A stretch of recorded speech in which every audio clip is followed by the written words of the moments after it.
Welcome. Namaste. Thank you for taking time to be here. May this gathering, this practice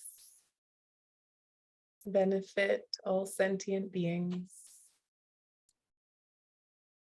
So we'll begin in a seated meditation. I will be guiding for part of it. I'll encourage you to find a comfortable seated position. Lengthen your spine.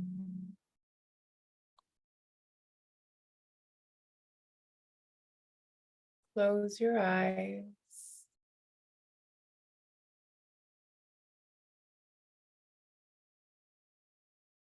Relax your face. Relax the frontal lobe. Invite a sense of spaciousness in your mind.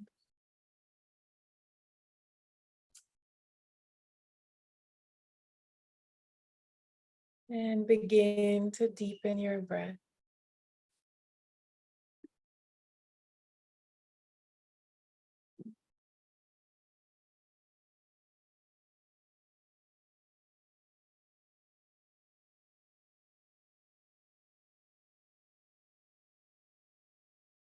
As you deepen your breath, invite a brief pause between each breath.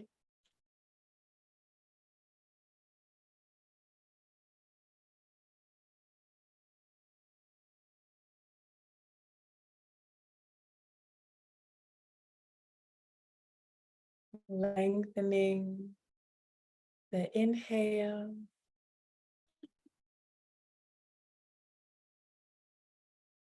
and lengthening the exhale.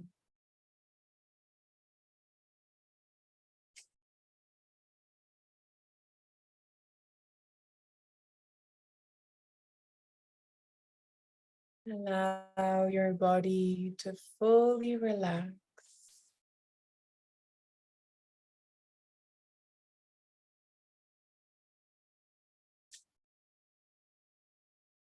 Notice any physical sensations present in your body.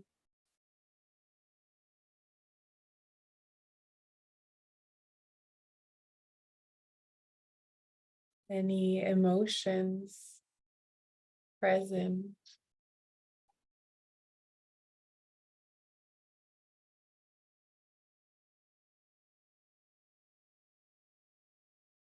Take a deep inhale through your nose.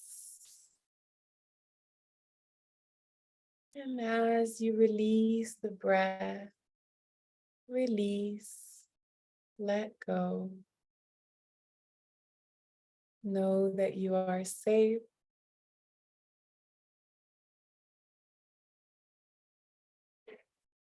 That there is nothing you need to do in this moment.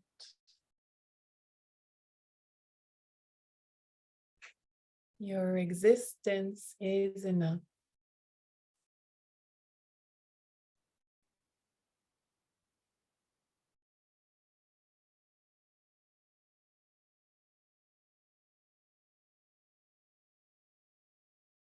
And now allow your awareness to shift to your mind.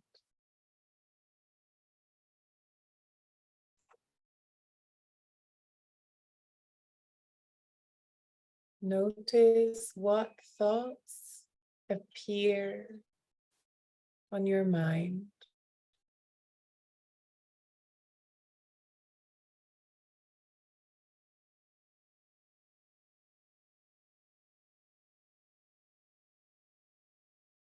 And now bring your awareness to the spaces between the thoughts.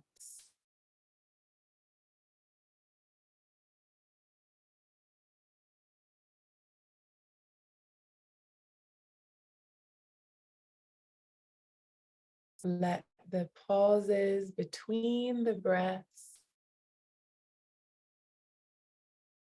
echo as pauses between the thoughts.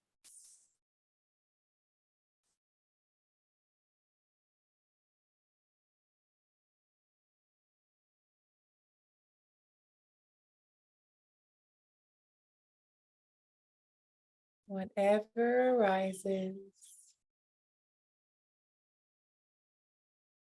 let it be as it is.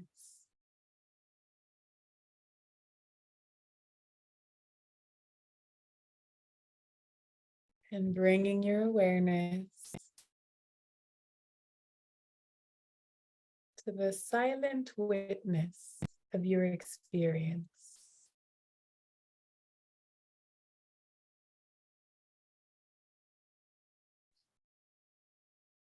Who is experiencing this moment?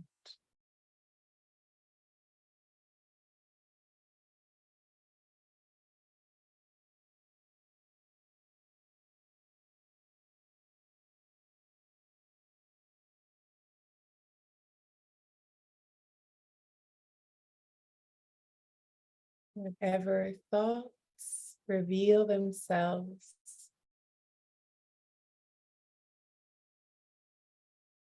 remember that the thoughts are like clouds. Your essence, who you truly are, is the blue sky. Even when the sky is cloudy, it is still there.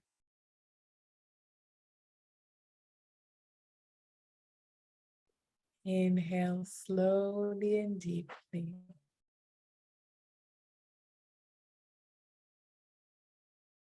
And as you release the breath, slowly relax into the present moment.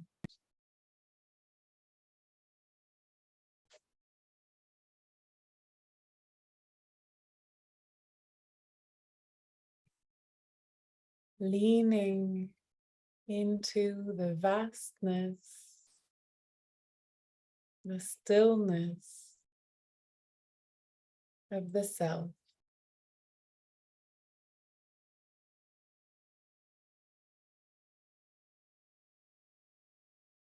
Even if the mind is busy, keeping the awareness on the witness.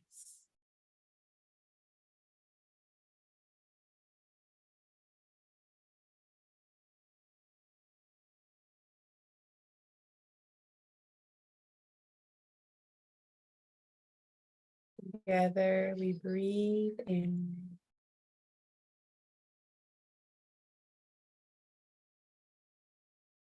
Together we breathe out.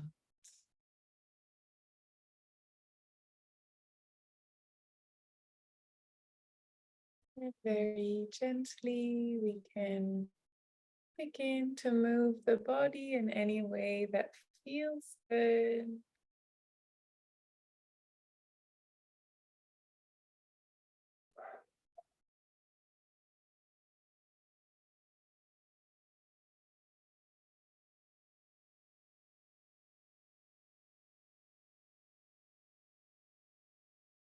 When the movement feels complete, you can blink your eyes open.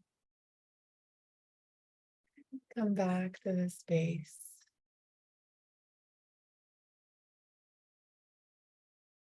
Welcome again, and thank you for being here. I know all of you personally, so it feels like a really special gathering to be all together. And since I know you and you know me, I think I express how much I love meditation and how much it has changed my life, how it has transformed my life. And it has been so impactful that I feel inspired to share the practice. And I am also very aware of how challenging it can be. So often people really want to meditate and they feel inspired, but when it comes down to meditating, it's like, oh, I'm not good at it, or I can't do it, or I don't really like it. So if that's how you feel, know that you're in the perfect place, as I'm going to be talking about some of the challenges we can face when we start our meditation practice. I'm also going to speak of the benefits of meditation. If you've joined one of these calls, you've probably heard me talk about these or teacher trainings, or I talk about meditation whenever I'm given the opportunity. So you may have heard some of these things, but try your best to be open to receive the information as if it were new. And then I'll share some tips that we can implement, as really this is not, a quick fix. And it requires commitment and patience and dedication, but the rewards definitely outweigh the efforts. So this is the inspiration behind these calls. My intention is to inspire you. If you already have a regular meditation practice, we'll also have space for questions, as I know that on my journey, I definitely encountered moments where I wasn't sure if I was, doing it right. I used quote unquote because ultimately meditation is a way of being, or simply being rather, but we can really get caught up in the mind. So we'll allow time for questions as well. Before we get started, I would love if everyone can just share in the chat your meditation experience, not for terms of comparison, but for my own interest, so that I can be aware of, what to focus on in terms of sharing. So if you can say, if you've never meditated, put never meditated. And if you've been, on and off is a term that I hear often when it comes to meditation, for maybe years or perhaps weeks, who knows? And then I'll have an idea of everyone's practice. So irregular, but many years now. This is quite a common case. And we really want to endeavor to make it a regular practice. That's really where the gold is, but that's also where the challenge is. So it's good to know. Meditating regularly-ish since October, so since the teacher training, that's great. I was meditating for about a year on and off. Then since August this year, I have committed to daily meditation as part of my morning routine. That's wonderful. I started a few months ago, but I've been also on and off. I haven't been regular lately and would like to come back to it. Wonderful. Okay, since a year, I started it on a regular basis through workshops.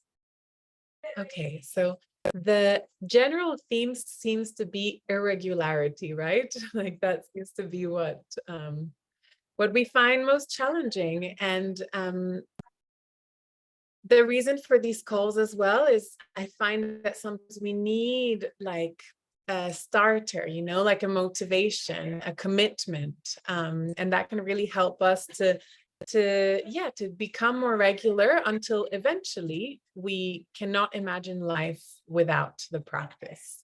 Of course, if we cannot, everything's okay because we've cultivated peace continuously.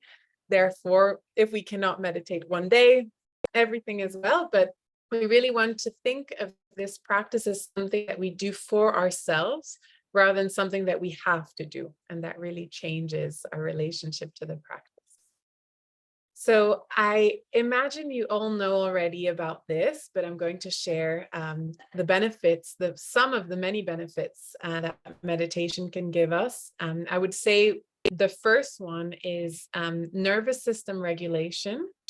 And this is something considerable because depending on the state of our nervous system, we can either heal. So in the parasympathetic state, we rest and digest, the cells can regenerate. And therefore, even if we are exposed to, I'll say an example like sunburn, It may seem like something minor. If you rest and digest, if your parasympathetic nervous system is activated, your cells will regenerate naturally. You will heal from the sunburn, and it's pretty minor. If you don't have the time to rest, then your body doesn't have time to regenerate cells. So the difference between being always in a state of stress is that generally this can lead to chronic disease. Whereas when we live generally in a state of relaxation, we may have peaks of stress, but our sort of our baseline is a state of relaxation, a state of peace. So we may be taken out of these states of peace, every so often. If you're driving and there's about to be an accident, you don't want to be like, oh, car coming. Like, of course, you need to press on the brake and you need to react in that situation. But those cases are very occasional. The reality is that many people live in a state of stress, and this is what leads to chronic diseases. So meditating in the morning, you might think, okay, how does meditating 15 minutes or 20 minutes change my day? Well, you are starting your day by bringing your nervous system, keeping your nervous system, because when you're sleeping, you are generally in the parasympathetic state. This is in the theta brain waves.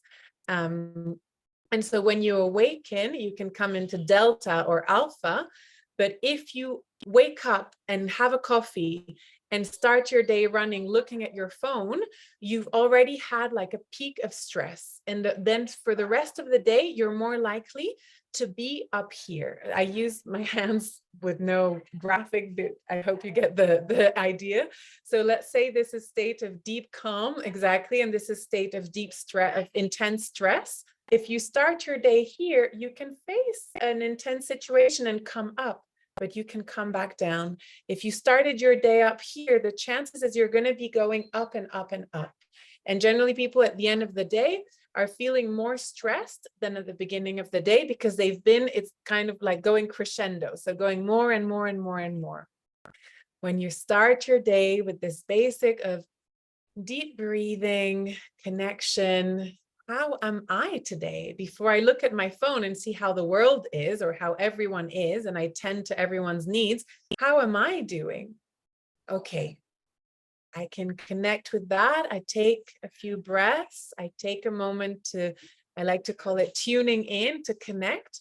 And then the rest of your day will most likely echo the beginning of your day. Again, it doesn't mean that you're not exposed to situations that could be stressful, but your response to the situation is not the same when your nervous system is regulated. So this is really life-changing, because this means that we are all exposed to situations that could be stressful, because life, presents us with different interactions. But when we are relaxed, most of the time, it could be, if you're a mother, a child, if you have parents, you're a parent, if you have coworkers, or if you have a partner, you have interactions with people sometimes who can cause something. We call them triggers or activators.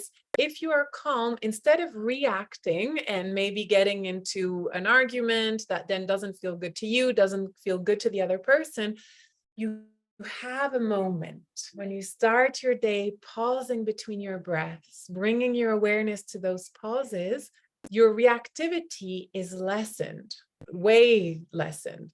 And so instead of reacting to something that in another situation, the exact same situation would have caused an intense reaction, you have a little bit of space.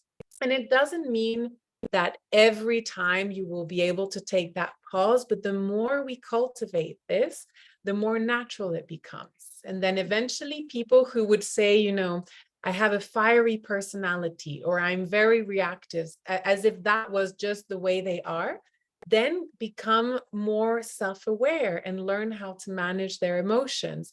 And so again, it doesn't mean that we don't experience strong emotions, but instead of reacting, we can sit with them, observe them, witness them, and make a decision, make an informed decision. Is it the best thing to do in this moment to yell?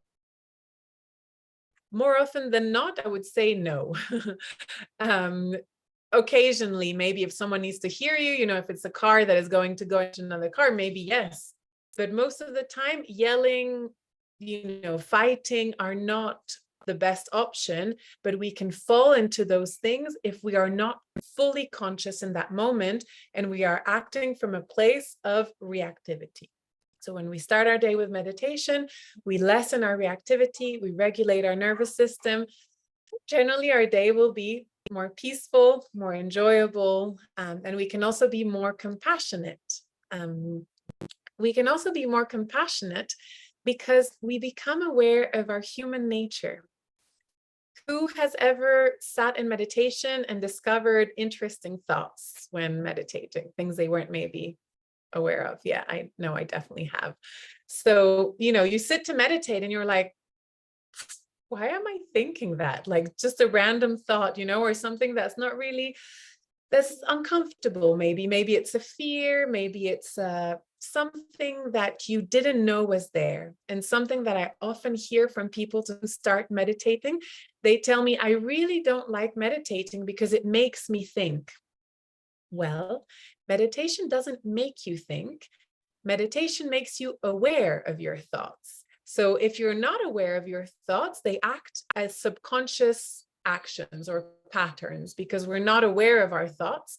So for example, if there is a thought related to a fear about something, you may be acting, living your life from this place of fear without awareness about this fear. When you sit in meditation, you close your eyes and you sit with yourself and you become aware of that. I'm using fear as an example because this is I think something that we can all experience. When we become aware of that fear, it can be uncomfortable because we don't want to really be aware of the parts of ourselves that are more difficult to love from our own point of view.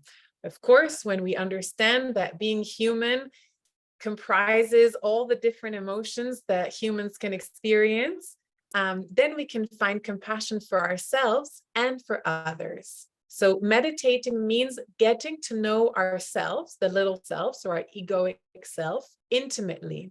And when we start our day with full awareness of how we're feeling, of what we are thinking, then we're less likely to project.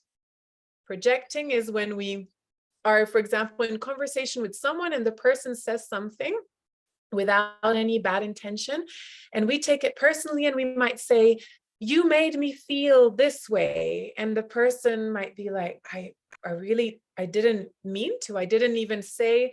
And of course, in that situation, both are right in a certain way because the person may not have said it with bad intention. The other did feel it like that, but it's really a reflection of what is happening in the mind. But if we don't have awareness around it, we can go around the world blaming people because you make me feel this way. And because of you, I did this, and because, et cetera, et cetera. Through the practice of meditation, we get to know the little self, the egoic self. We become aware of what we think, of how we are. And then with compassion, we can first acknowledge all of that and then recognize that there is something beyond that. So this is really why yogis meditated, because the ultimate aim of meditation, beyond nervous system regulation, beyond getting to know the little self, is connecting to the higher self. In yogic philosophy, we refer to the Atman. This is the soul, when we use English terminology.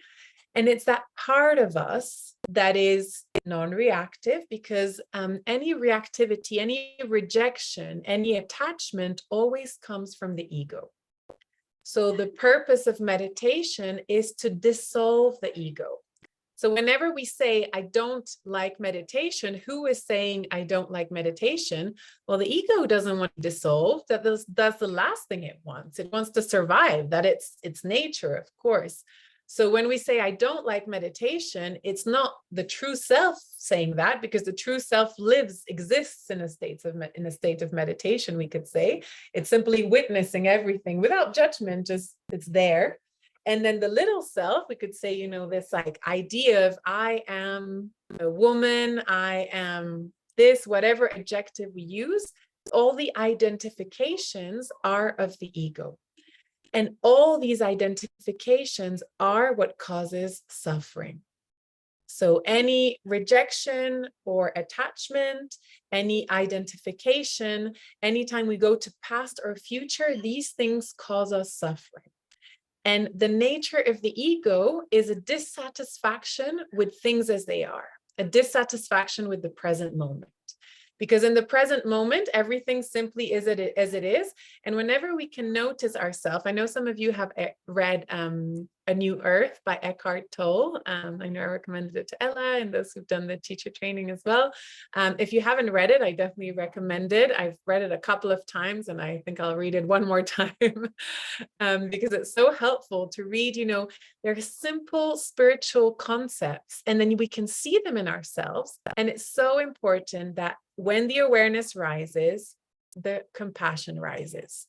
Because if we only have awareness, then we can become really self-judgmental because we realize, oh, wow, my ego is so present. My ego is manifesting here in this way and in that way. Yes, of course it is. Well done. Okay, I'm aware of it. That's incredible that I can be aware of it. Then I can choose differently. Then I can act differently from this place of self-awareness. And this self-awareness is not just to be focused on the little self, but the bigger self. And through this awareness of the bigger self, there is this dissolution of the little I, which enables us to experience the oneness. This is really what yoga means. Yoga means union. And often we'll hear that it's union of the body, the mind, and the spirit. Yes, and it's also the union with the whole. So when we speak of the whole, we don't only mean other human beings, but all plants, all insects, all planets with the whole, everything that exists. And of course, our little mind, if we try to conceptualize that, it doesn't really fit in the head. So it doesn't matter, right? We hear the whole and we're like, yeah, it's not something, it's not a concept that we can really grasp, and we don't want to try and grasp it as a matter of fact because we won't be able to. But when we know that that is our aspiration for meditation, it can be a little bit more inspiring than just, it's for myself. So in the morning, if you're not feeling self-loving, trying to meditate, if that's your only inspiration to do it for yourself, but you're not feeling love for the little self, then it's very hard to find motivation. When you recognize that your practice, you as an individual meditating, contributes to world peace, might sound like something really big, right? We're like, world peace, wow. But that is the reality because we are all connected.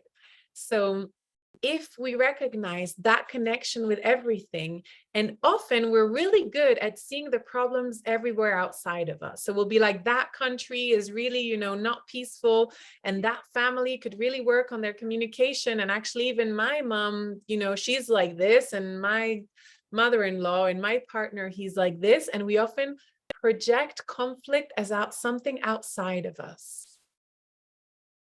The world as we see it today is a manifestation of the collective consciousness, or we could call it unconsciousness. But the world as we see it, whether we talk about the environment or conflict, and it may seem like, okay, but how does conflict in a faraway country have any link to me? Well, if we are able to build peace within, there's a beautiful Tibetan Buddhist quote that says, when there is peace in the heart, there will be peace in the home. When there is peace in the home, there will be peace in the nation. When there is peace in the nation, there will be peace in the world. And this is really what this is about, is that we can, think, oh, wouldn't it be so wonderful if there was peace in the world? But inside, it's total chaos, because as soon as I close my eyes, I'm in a fight between what I should have done, what I didn't do, what they said and I didn't say. And so until we can recognize that the conflict that we perceive outside is a mere reflection of humanity's inability to connect with our true nature, because this Maya, the ego, the illusion is so strong, is so prevalent.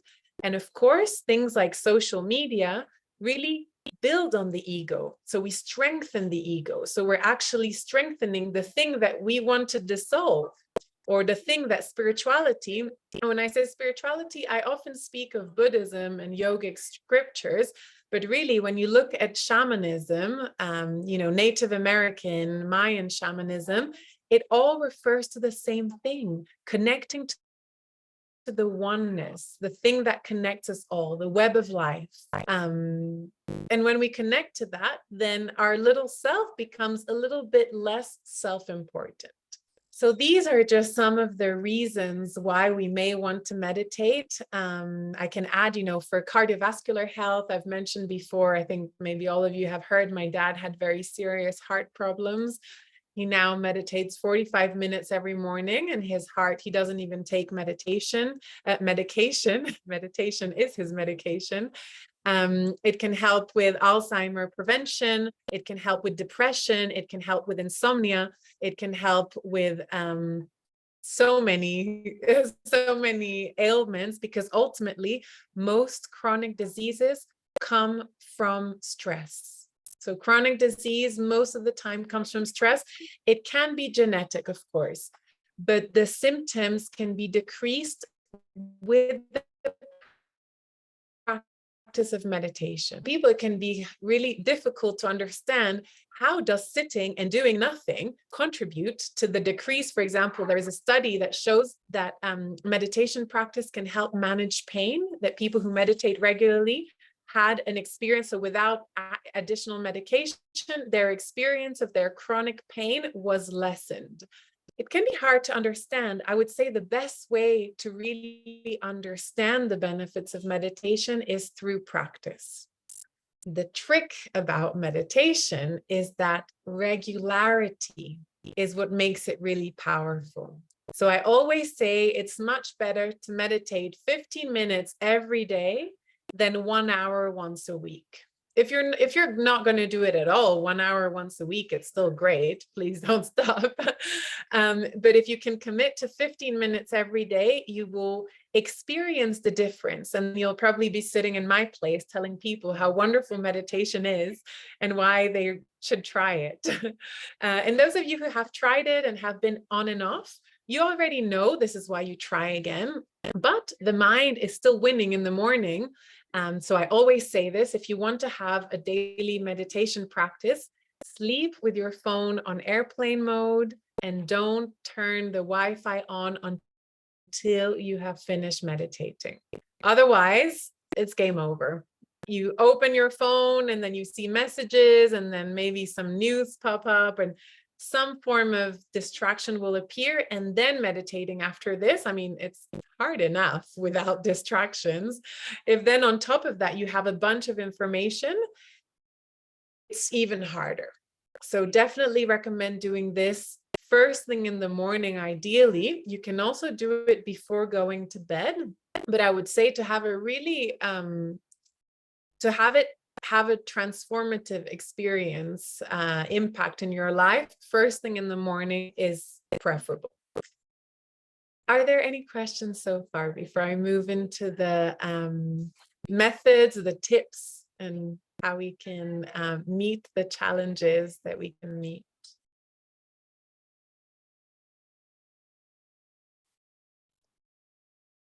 Okay, so in terms of methods, I've shared different methods. Generally, I try to keep it simple, because there are actually hundreds of meditation methods. And the mind will often be like, oh, this one's not working, I'm going to try a different one.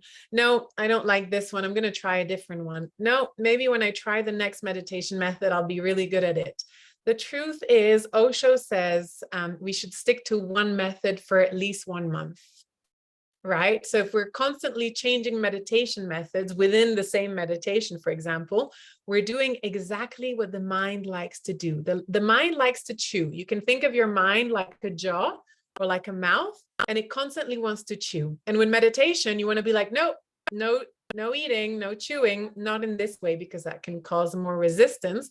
But ultimately, you want to stay like, and anything it sees, the mind will be like, oh yeah, I've got this, now I've got this, and I want this. And so it's constantly looking for things to distract it. And what we want to learn to do, and just extend those moments of awe.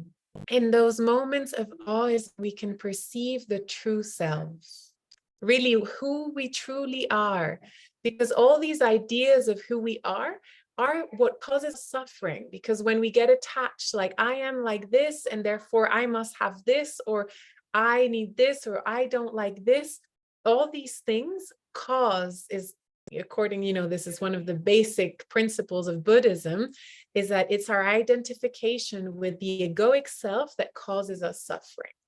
When we are able to see it for what it is, of course, it's a part of me. Yes, it's a part of me. And sometimes I get really identified, but wait a second. Who is witnessing all of this? And that creates a little bit of space. So when we want to meditate, first of all, of course, not looking at the phone. You can use it for your alarm, but I would say avoid any interaction, messages, things like that. And then the first thing I like to recommend, the first thing I do is set an intention. Why am I meditating? Because whatever we do in life, if we're just doing things because we're like, oh, I have to do this thing that I don't even want to do, of course, the experience is not going to be joyful and fulfilling, or less likely. But connecting with, why am I doing this? Why am I doing this?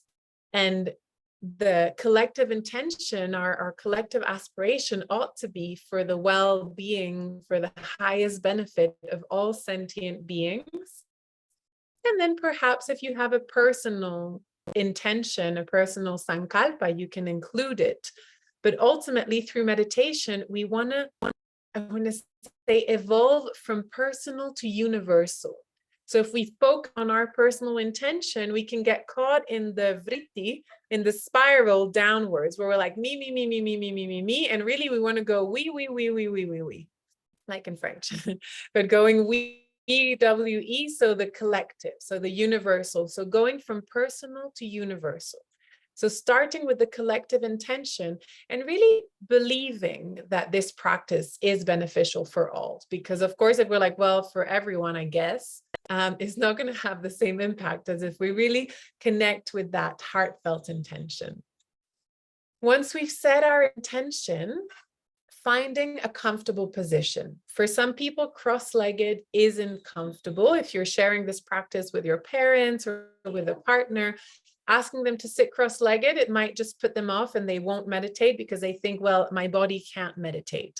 You can sit in a chair, you can sit on your bed, you can, some meditation teachers will say you cannot use a backrest, because if you use a backrest and then you start to slouch like this, it really affects your awareness. So even if you use a backrest, really aspire to lengthen your spine. So the chakra system is aligned and the energy can flow. And you'll notice even, when you're, whatever you're doing, if you sit like this, you will have a very different experience than if you sit like this. So when you meditate, find a comfortable seated position. Ideally, one you can stay in for the duration of the meditation. One of our aspirations when we meditate is stillness. What happens if I move after 5 minutes? Well, the next time I'll probably move after 2.5 minutes. And then the next time I'll probably move after a minute. And then by the end of the meditation, I'm just like completely giving into that egoing discomfort. So the ego is like, do something, just anything. But we cannot experience the soul while we are doing. When we're caught in doing, chewing. So we need to drop the chewing and the doing for long enough that we get that window into the self. And then we can really perceive what we are. And, it doesn't mean that you finish your meditation, you have a halo and you walk around, the town just like blessing people. And, maybe it's not, that won't be your experience the first time you meditate. I was disappointed the first time I meditated and that didn't happen. I was like, where's my halo? I've been working on this. So it doesn't work like that, but we may experience life a little bit differently. So if we have a tendency to see things as half empty, we might notice that actually they're half full. And maybe someone who generally triggers us, we might be able to recognize the soul in them. So that person in your life who perhaps pushes your buttons and you might normally react to them, maybe you can see the soul within them. And instead of reacting, you take a deep breath and smile. And that might seem so minor, but imagine the echoes of that. If you don't react to that person, maybe they then go and lash out onto someone else, and so on and so forth. So first, relaxing the body, and then becoming aware of the body is important. So of course, we don't want to identify with the body, but many of us live in the head. So when we sit to meditate, if we go straight to the head, we might actually just get completely stuck in the head, and we're not identified with the body, but we're fully identified with the mind. So first, the first step, relaxing the body, becoming aware of the body, following the sensations of the breath. Take a deep breath with me. Pause. And slow breath out. Pause. And repeating this as many times as you need to as you come into your meditation practice, really bringing the awareness to the breath. How does it feel to breathe? How does it feel to take in oxygen, fresh air, and how does it feel to release? And so this is a great way to bring the awareness into the body. And as you become aware of your body, you may notice that some emotions are present, that some physical sensations are present. It's really important that we accept everything as it is, because any resistance, any fighting is obviously coming from the ego. So if we have an emotion, a strong emotion, Tara Brach calls it riding the waves, that we learn to ride the wave. Oh, okay, that's there. Okay, and now it's a little bit less there. Okay, but if I fight it, I make it stronger. You may know the expression, what we resist persists, and it's very true. So after we've relaxed the body, become aware of what is present, we can then become aware of the mind. And this is where it gets really interesting, because often we identify with our thoughts. So whatever we think we are that. And so we might get lost in the thought. When we can recognize that there is something behind the thought, then we move our awareness from the thought to the thinker. So rather than getting caught up, this is really, I would say, the most powerful method that enabled me to deepen my meditation practice, was not to focus on the thoughts. So what happens generally when we see a thought that we don't like, we resist it. We're like, oh, not that thought again. And oh, and I don't like this thought. And then we make more thoughts. And you can imagine, I like to use the example of a glass of water.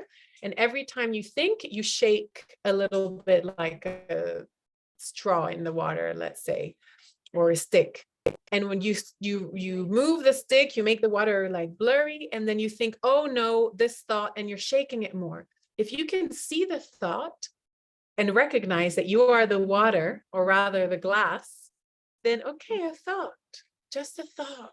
Don't believe all your thoughts. My dear teacher Sahajananda says, don't believe all your thoughts. And this is where we get caught up. Often we have a thought and we're like, oh no, now I'm worried about, because why? The mind is looking for something to chew. So any opportunity, will hang on to it and not let it go until it's chewed it all the way. Learn to notice when you're stuck chewing, like you're chewing gum. And when you recognize it, rather than adding a layer of, oh no, I'm thinking, just, oh, drop it. And we come back. Oh yeah, I'm here. I'm doing this, right? Notice if there's any tension in your forehead. Often when we're thinking, we'll be doing this kind of facial expression. Relax your forehead. Let your face, your forehead be spacious. Let your mind be spacious. And the pauses between the breaths are really important for this sense of spaciousness. So practice pausing between each. Notice the difference between this is not relaxing. So often we might think like, I'm taking a deep breath and we cause more tension. Let your breath be a relaxed breath. So while you breathe in, try not to move your shoulders here, but really expand through your abdomen. As the lungs fill up, the diaphragm expands. And the pause is just a brief pause, and then exhaling softly and slowly. And again, pausing. And the quality of the breath will most likely be reflected in the qualities of the mind. So the qualities of the mind can be quick. If the breath is quick, the mind will be quick. If the breath is slow and relaxed, the mind eventually will follow suit.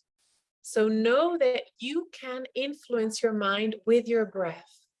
Often we think like, oh, I have no control. My mind is this way. The mind was the boss. But actually, the mind is a tool. The mind is not bad. The mind is very useful. We need the mind. Of course, we need the mind. But we need to recognize that we are not slaves of the mind. We can choose, we can make conscious decisions by becoming more conscious. How do we become more conscious? Through meditation. Okay, so once we've relaxed the body, deep breaths, awareness on the mind, relax the forehead. There are different methods.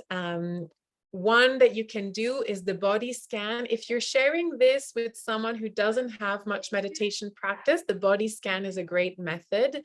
If you have been meditating for some time, I really would encourage you to practice the self-inquiry method by Ramana Maharshi. I shared it last time. It can be considered an advanced method, but I would with anything, when you start with something that can be considered more challenging, then it becomes easier. So the fact that you're here, that you're interested, most of you have meditated, but it's on and off. Trust that you can work with this practice, the self-inquiry question, who am I? And that with time, it will lead you to this infinite experience that is who we truly are. And it's important that we don't look for it, like a dog looking in the sand, but that we become available. So there's a difference between who am I, who am I, who am I, who am I, who am I, who am I, where it's like this battle with your mind that doesn't really take you anywhere more than more activity, to simply breathing. Every time I notice my mind going into another dimension of imagination, oh, wait, who am I? And then just for a second, maybe we get a moment of silence. And although the silence may not be satisfying to the mind, because the mind will be like, is that it? Nothing. Noticing that verbal dialogue, mental dialogue, and still returning to this question, who am I? Perhaps you ask, who is experiencing this moment? Who is witnessing? Who is feeling? Trying to keep to the same question so you don't give your mind more things to chew, but exploring this question with openness and availability. One of the tricks of the ego, like I was saying, is that it's not satisfied with the present moment, and it's not satisfied with things as they are. So of course, the ego will be like, well, meditation doesn't work. I'm not good at it. Meditation is not helping me. I don't want to do it. Things like that. This is the biggest challenge. You need to commit to yourself, knowing that you're doing this not only for you, but really for the highest benefit of all, and commit to it no matter what. Of course, this is the tricky part. You think, well, no matter what, but what if I really don't want to? And my dear sister Rachel said something beautiful. I said to her that meditation was an act of self-love. And she said that after I said, realized, because she would say, because she loved herself and still does, that she would only meditate when she wanted to, but she realized she never wanted to. So she said, well, if I wait to meditate till I want to, then I'll never meditate. Or maybe, once a year, feeling like, oh, today I'll do it. So we need to push past these limiting things and remember how it feels when we're feeling calm, when we feel connected, when we feel relaxed. Life is so much more joyful than when we're stressed, agitated, and angry, right? So if we ask anyone, what do you prefer to be, stressed or relaxed? Everyone's going to say relaxed. But then if you say, sit down, close your eyes, and stay still for 15 minutes, many people will say, I don't want to. And that often comes from the fear that what appears is a representation of who we are, that what you think is who you are. That is just a belief. You can discard it. It's not the truth. Many things that will come up on our mind are not even coming from us. They come from something we saw. Our senses are overstimulated. So maybe you read something, maybe you heard something. Let it all be as it is, and do not fight with your thoughts. Fighting with the thoughts strengthens the thoughts. So when you see a thought, simply, oh, as if you saw a cloud passing. When you see a cloud, you're not like, oh, not a cloud. I don't like clouds. I wish there were no clouds in the sky, or maybe you do that, but I don't recommend it. But you can just be like, oh, a cloud. Okay. Oh, the blue sky. Oh, another cloud. Oh, more blue sky. Another cloud. And eventually the blue sky becomes a little bit more obvious. But sometimes we come and we sit in meditation for 20 minutes. And for 20 minutes, we have nonstop thoughts. This does not mean you failed at meditation. It was a fair attempt. You come and you try, and you try, and you try, and you try. And perhaps after months, perhaps after years, something magnificent is revealed. And I think we need to trust the great masters who have left this information for us, because to be totally transparent, it was years of meditation before I had a really deep, clear enlightenment experience, years of meditation. But until then, I just had this hope, this intuition that there was something. I don't think, people would say you should meditate for years if there was nothing for it, right? So there has to be this trust, following this intuition, because inside we know there's something more than the thinking mind. Oh, there's something more. And I've spoken for almost an hour. There was a lot I wanted to share, but I'd love to open for questions. If there's anything you meet that you find challenging in your practice, or anything you want to share, please feel free to unmute yourself or to share in the chat. Thank you for listening.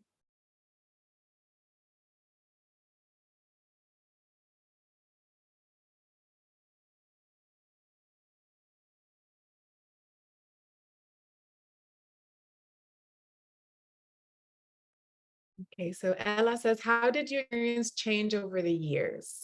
So I would definitely say it was very much gradual. There was no like lightning, striking me, and all of a sudden I was like, oh, this is easy. No, I would say that at the beginning, I found meditation really challenging. And everyone I meet tells me they find meditation really challenging. So that put my mind at ease. I was like, oh, okay, so we all find it really challenging. Interesting. Anything, that challenges often, not always, but will bring us something really worth making an effort for. I would say that after after a year, I was meditating 5 minutes every morning, and then 5 minutes felt too short. And then I thought, actually, I'm going to do 10 minutes. And then I thought 15 minutes. And then I thought, okay, 20 minutes. Ellen says, it's funny what you say on sitting in meditation, whereas we sit in front of our computers for work for hours, and that is no problem. Absolutely. Generally sitting, at the cinema, I went to see Avatar the other day, it was 3.5 hours, and it was perfect. 3.5 hour meditation. I've done it, but it's quite the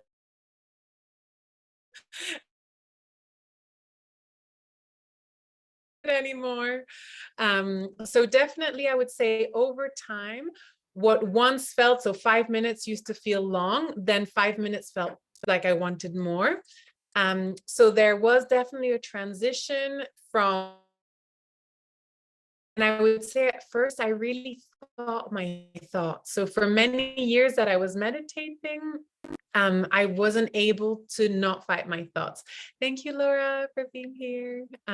So the evolution, I would say, is coming into peace with myself, just being like, okay, I'm thinking. Yeah, great. Okay, who am I? Who is thinking? Who is there? What is that? Right? This curiosity, this openness from going from like, oh no, thoughts, I feel guilty, now I'm bad and I'm not doing this right, and all this, which causes more chaos, to like, oh, this acceptance of my human nature. And I really think that this is what happens over time for all of us. But I really think it's important to be authentic, because it took me years. And I think because we live, in a world where you can order food on Uber and you can change your voice with a microphone, so you don't need to learn to sing, and you can play the guitar, on a keypad, and you can, so many things that we're not used to investing time. We want things now. And if it's not now, we're like, well, how long is it going to take me? And if you say to someone years, many people will be like, well, I don't know if I want to invest years. But if you think this could potentially not only change your life, but change the world, I think it's worth it. I definitely think it's worth it. And, I have in my family history of depression, of suicide, of insomnia, in my personal family, in my very close surroundings. I also know friends who battle with this, anorexia, so many things that are related to the identification with the ego. And I see around me so much unnecessary suffering. Of course, being human can bring suffering. We experience grief, we experience loss, we can experience so much suffering that is understandable. But a lot of the suffering is not necessary. So making this effort every day means that we can ease this suffering for ourselves and for others. So yeah, to answer your question, I would say I went from battling my thoughts to being like, oh, and I would say one thing that has really helped, Ellen here has been to Hridaya, and they do silent retreats. And this really helps to stabilize the mind, I would say. So to experience a different way of living. So if once a week you can do a 1 hour meditation, if you're meditating 15 minutes, maybe once a week you do half an hour.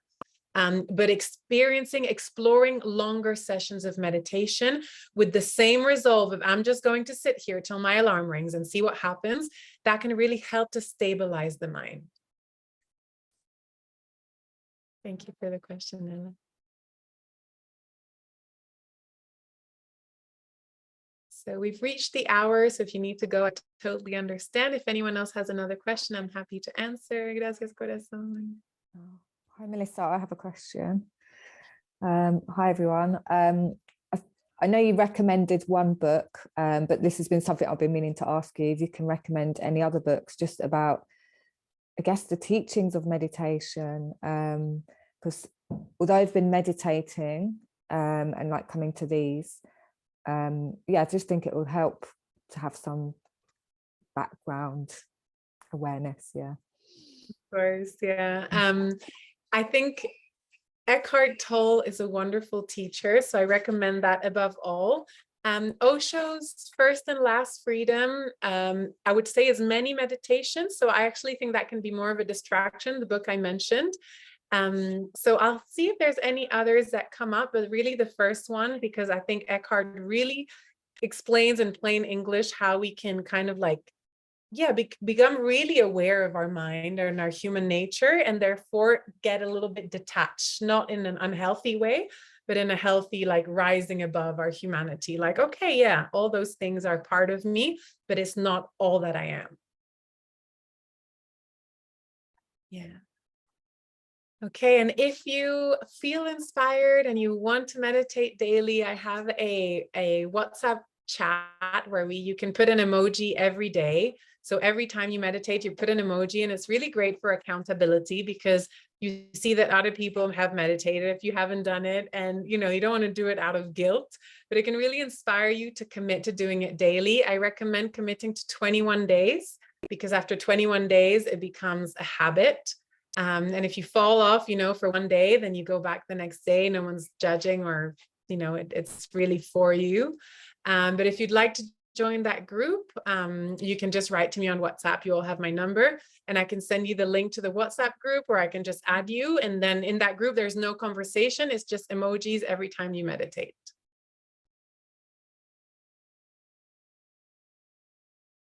Okay. Are there any final questions?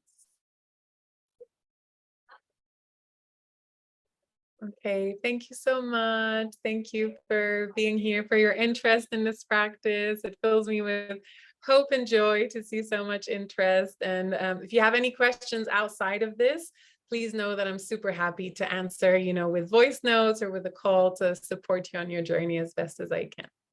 Thank you so much. I Thank see you, you. Melissa. Thank you. Thank you. It was nice. Yeah, good to see you.